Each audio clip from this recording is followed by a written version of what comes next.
Salut!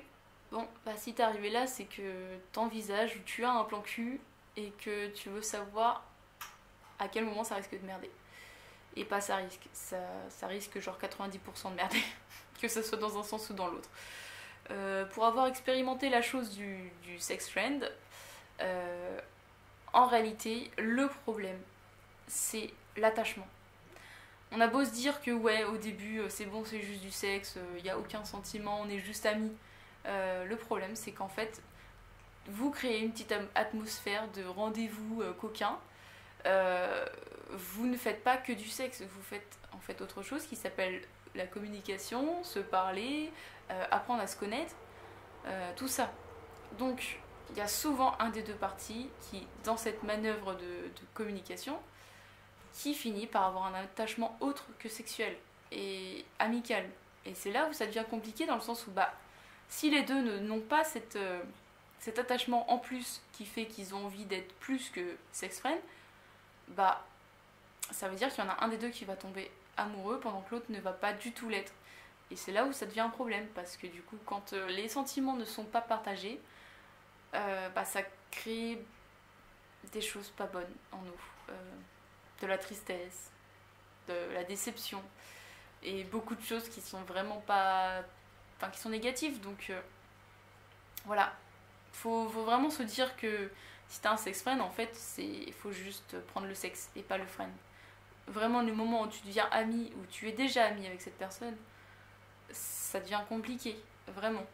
Même si tu en as très envie, même si voilà, les phéromones sont là, que cette personne te donne très très envie, si t'as pas envie de tout gâcher dans le sens où, bah ouais, si à un moment, toi ou lui, vous avez, ou elle, envie d'aller plus loin, et que l'autre n'est pas d'accord, vous serez plus amis en fait, c'est ça, c'est savoir si votre amitié vaut le coup ou pas, si elle vaut le coup d'être niquée ou pas. Parce qu'il y a vraiment, vraiment, vraiment beaucoup de chances pour qu'elle finisse en désaccord total. Alors des fois ça va, ça se rescate, dans le sens où moi j'ai eu la chance de pouvoir dire non et de rester toujours amie avec cette personne et d'arrêter le sexe. Mais il y a des personnes chez qui quand t'arrêtes, après derrière t'as plus de rapport et que ça soit même amicaux, donc ça peut être vraiment néfaste.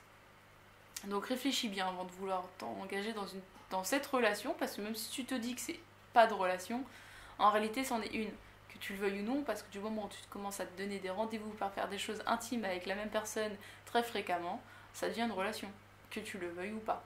Et c'est pour ça qu'on lui a donné un nom d'ailleurs, parce que sinon on appelle ça des prostituées quoi, que tu payes pas à la rigueur.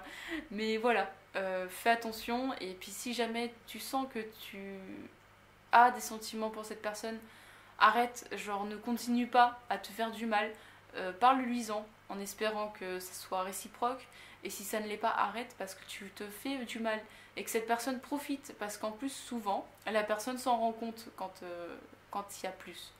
Elle le dit, elle le voit, elle ne t'en parle pas parce qu'elle profite du fait que bah, le sexe c'est facile. Et c'est un problème parce que quand il y en a un des deux qui souffre, bah c'est pas bon.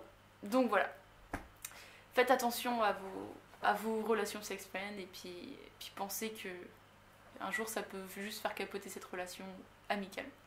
Voilà, je vous fais des bisous. À la